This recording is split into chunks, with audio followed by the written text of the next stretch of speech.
ஜெப வேளையில் ஜெபிப்பதற்கு இயேசுவின் நாமத்தினால உங்களை வாழ்த்தி வரவேற்கிறோம்.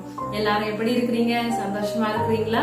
எல்லா வித சூழ்நிலைகளையும் மேற்கொண்டு கர்த்தருக்குள்ள கிறிஸ்துக்குள்ள ஜெயம் எடுக்கிற வாழ்க்கைய வாழ முடிகிறது என்று விசுவாசித்து தேவனுக்கு நிறைவான நன்றிகளை செலுத்துகிறோம். இன்னைக்கு உங்களை ஒரு கேள்வி கேட்கணும் நான் வந்திருக்கேன். சரிங்களா? பொதுவாவே யாருன்னா மரித்தார்கள்னாலோ இல்லைன்னா யாருன்னா உறவினர்களோ யாரா தெரிஞ்சவங்களோ இறந்து போயிட்டாங்கன்னா முதல்ல வந்துட்டு பக்கத்துல அக்கத்துல இருக்கிறவங்க கேக்குற கேள்வி என்ன தெரியுமா? அவங்க கடைசியா என்ன சொன்னாங்க, அவங்க சாகுறப்ப என்ன சொன்னாங்க, சொல்லிட்டு போனாங்க, எழுதி வச்சுட்டு போனாங்க, இல்லைன்னா யாருக்கிட்ட இந்த மாதிரிதான் இருக்கு அப்படின்னு சொல்லிட்டு போனாங்க அப்படின்றது அந்த கேள்விதான் முதல்ல கேட்பாங்க.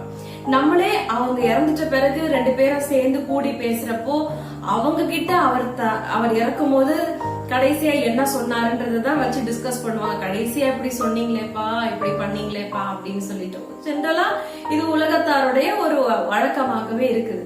இயேசு கிறிஸ்து இந்த உலகத்துல அவர் சிலுவையில சொன்ன 7 வார்த்தைகள் தான் கடைசியான வார்த்தைகள் அப்படின்னு சொல்லிட்டு நம்ம என்ன பண்ணுவோம், அந்த குட் ஃப்ரைடே நாட்கள் டைம் அப்போ அதை ரொம்ப அதிகமா தியானித்து அவர் என்னென்ன சொன்னாரு, அதோடைய அர்த்தங்கள் என்ன, ஆவிக்குரிய அர்த்தங்கள் என்ன அப்படின்றத அதிகமா நம்ம தியானம் செய்வோம்.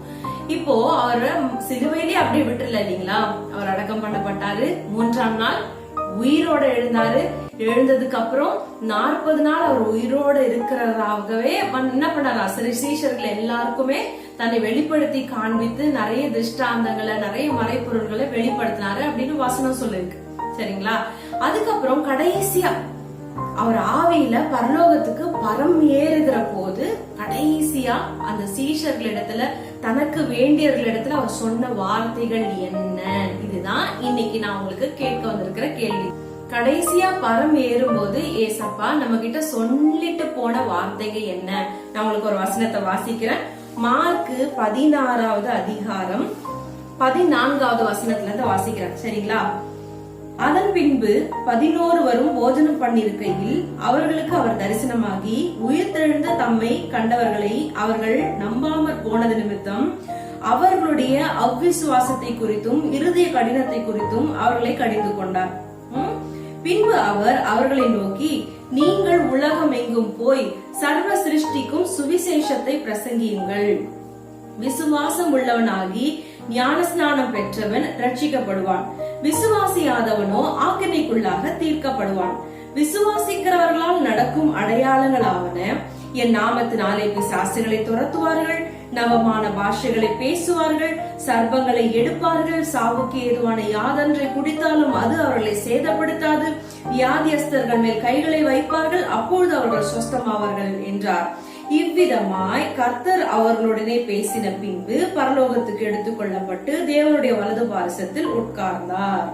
அவர்கள் புறப்பட்டு போய் எங்கும் பிரசங்கம் பண்ணினார்கள். கர்த்தர் அவர்களோட கிரியை நடப்பித்து அவர்களால் நடந்த அடையாளங்களினாலே வசனத்தை உறுதிப்படுத்தினார். ஆமென். இப்படியாய் பாருங்க, அவர் பரம் ஏறதுக்கு முன்னாடி சொன்ன வார்த்தைகள் என்னன்னா, அவங்களுடைய அவ்விசுவாசத்தை கடிந்து கொண்டார். நீங்க ஏன் இன்னும் இப்படி விசுவாசியாம இருக்கிறீங்க, எதுக்கு இன்னும் நீங்க நம்பாம இருக்கிறீங்க, எதுக்கு இன்னும் இதெல்லாம் உலகம் சொல்லி கொடுக்கறதே நம்பிட்டு இருக்கிறீங்க அப்படின்னு நிறைய விசுவாசமான வார்த்தைகளை பேசி அவர்களை அவ்விசுவாசத்தை கடிந்து கொண்டு இப்ப என்ன சொல்றாரா, நீங்க சர்வ தேசத்துக்கும் போய், இது நம்மளோட கிறிஸ்தவனுடைய பிளட்ல இருக்கிற ஜீனே இதுதாங்க. ஒரு குட்னஸ் நாம அனுபவிச்சோம்னா உடனே பக்கத்துல இருக்கிறவங்க சொல்லிடுவோம். பாருங்க, இதுதான் நம்மளுடைய டிசைனே, நம்மளுடைய அழகா நம்மளோட வடிவமைப்பே இதுதான். அதனாலதான் ஒரு புடி மாவு போல இந்த உலகத்துல நம்ம வச்சிருக்கிறார் ஆண்டவர். அடுத்து விசுவாசிகளால் நடக்கும் அடையாளங்கள் என்னன்னு சொன்னார்னா பாத்தீங்கன்னா, இங்க பாருங்க, பிசாசுகளை துரத்துவார்கள், நவமான பாஷைகளை பேசுவார்கள், சர்ப்பங்களை எடுப்பார்கள், சாவுக்கு ஏதுவான யாதொன்றை குடித்தாலும் அது அவர்களை சேதப்படுத்தாது, வியாதியஸ்தர்கள் மேல் கைகளை வைப்பார்கள், அப்பொழுது அவர்கள் சொஸ்தமாவார்கள். இது விசுவாசம். ஜெனரலா இது எனக்கு இல்லங்க, இதுக்கு ஊழியக்காரர்களுக்குங்க, இது பாஸ்டர்களுக்குங்க, இது அப்போஸ்தலர்களுக்கு கிடையாது. விசுவாசிக்கிறவர்களால் உண்டாகும் அடையாளங்கள் அவனுட்டு ஜெனரல் உங்களுக்கு என்ன ஃபெய்த் இருக்கோ அந்த ஃபெய்த்ல நீங்க ஆபரேட் பண்ணும் போதே இதுக்குண்டான எல்லாவற்றையும் நல்லா சுதந்திரித்துக் கொள்ள முடியும். முக்கியமா ஏசப்பா பரம் ஏறதுக்கு முன்னாடி கடைசியா அவருடைய இறுதிய துடிப்பை அவர் சொல்லிட்டு செஞ்சு, எனக்காக இதை செய்வீங்களா, இதை பண்ணுவீங்களா, நான் உங்களோட இருக்கிறேன், விசுவாசிங்க, நீங்க செய்யும் போது இதெல்லாம் அடையாளங்கள்லாம் நடக்கும்ட்டு நமக்கு ப்ராமிஸ் பண்ணி கொடுத்துட்டு போன காரியம் பாருங்க. கண்டிப்பா இதுக்கு உண்டான நிறைவான ஆசீர்வாதங்களை நம்ம பெற்றுக்கொள்ள போகிறோம். எப்பனா அதுக்கு முன்னாடி அவர் சொன்னார்ல, அதை செய்யும் போது இதை நம்ம பெற்றுக்கொள்வோம். இதற்காக நம்ம ஜெபம் பண்ண போறோம். வாங்க ப்ரே பண்ணலாம். ஹalleluya ஹalleluya. ஸ்தோத்திரிக்கிறோம் ஸ்தோத்திரிக்கிறோம். Thank you daddy. அன்பின் பரலோக தகப்பனே, அப்பா, இந்த அருமையான ஆசீர்வதிக்கப்பட்ட நல்ல நேரத்துக்காக நன்றி செலுத்துகிறோம் கர்த்தாவே. ஆண்டவரே, நீங்க பரமேறதுக்கு முன்னாடி சொன்ன நல்ல வார்த்தைகளை இந்த நாள்ல நாங்க நினைவு கூறும்படி நீர் செய்திரே. உமக்கு நன்றி கர்த்தாவே. ஆண்டவரே, நன்றி நன்றி நன்றி ராஜா. நீங்க கடைசியான சொல்ல வார்த்தை சர்வ தேசத்துக்கும் போய் சுவிசேஷத்தை பிரசங்கிங்கள் என்று சொன்னீரேப்பா. ஆண்டவரே, விசுவாசிகளால் உண்டாகும் அடையாளங்கள் ஆவன என்று சொன்னீர்கள் அப்பா. அப்படிப்பட்ட நிறைவான ஆசீர்வாதங்களை, நிறைவான வல்லமைகளை, சத்துவங்களை நீர் எங்களுக்கு கொடுத்துட்டு சென்றிருக்கிறீங்களே கர்த்தாவே, அதற்காக நன்றி கர்த்தாவே.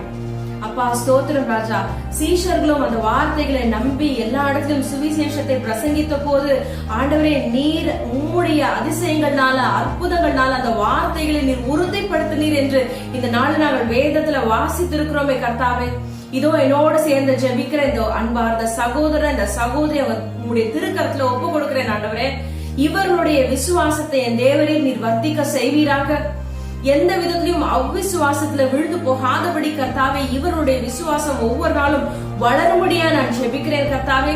இவங்களுடைய மிஷன் என்ன, இவங்களுடைய அழைப்பு என்ன, நீர் இவங்க வாழ்க்கையில என்ன வைத்திருக்கிறேன், ஏதோ வாழ்ந்தோம் இருந்தோம் முடிந்தோம் என்று செல்லாதபடிக்கு கர்த்தாவே ஒரு மாற்றத்தை, ஒரு அசைவ, ஒரு நிறைவான ஜீவன் நிறைந்த வாழ்க்கையை வாழ்ந்து மற்றவர்களுக்கு ஜீவனை கொடுத்து ஆண்டவரே உம்முடைய நாமத்துக்கு மகிமை கொண்டு வருகிற பிள்ளைகளாய், பரலோக ராஜ்யத்தின் நிறைவை பூமியில ஸ்தாபிக்கிற ஸ்தானாதிபதிகளாய் ஒவ்வொருவரும் எழும்பும்படியாய் நாங்கள் ஜெபிக்கிறோம் கர்த்தாவே. ஸ்தோத்திரம், நன்றி செலுத்துகிறோம் ராஜா.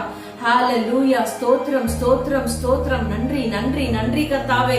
ஆண்டவரே, உம்முடைய நிறைவான அசைவு இவங்க வாழ்க்கையில எல்லா பகுதியிலும் காணப்படும்படியாய், இவர்கள் பேசும் பொழுது நிறைவான ஜீவன் வெளிப்படும்படியாய், இவர்கள் கைகளை வைக்கும் பொழுது சுகம் பெற்றுக் கொள்ளும்படியாய், ஆண்டவரே, சாவுக்கு ஏதுவான ஒன்றும் இவர்களை சேதப்படுத்த முடியாது என்ற வார்த்தை இவங்க வாழ்க்கையில நிறைவேறும்படியாய், எந்த வைரஸ் கிருமிகளோ, எந்த விஷ காய்ச்சல்களோ, எந்த ஒரு பலவீனங்களோ இவங்களை இயேசுவின் நாமத்தால தொடவே முடியாது என்று நாங்கள் ஜெபிக்கிறோம் கர்த்தாவே.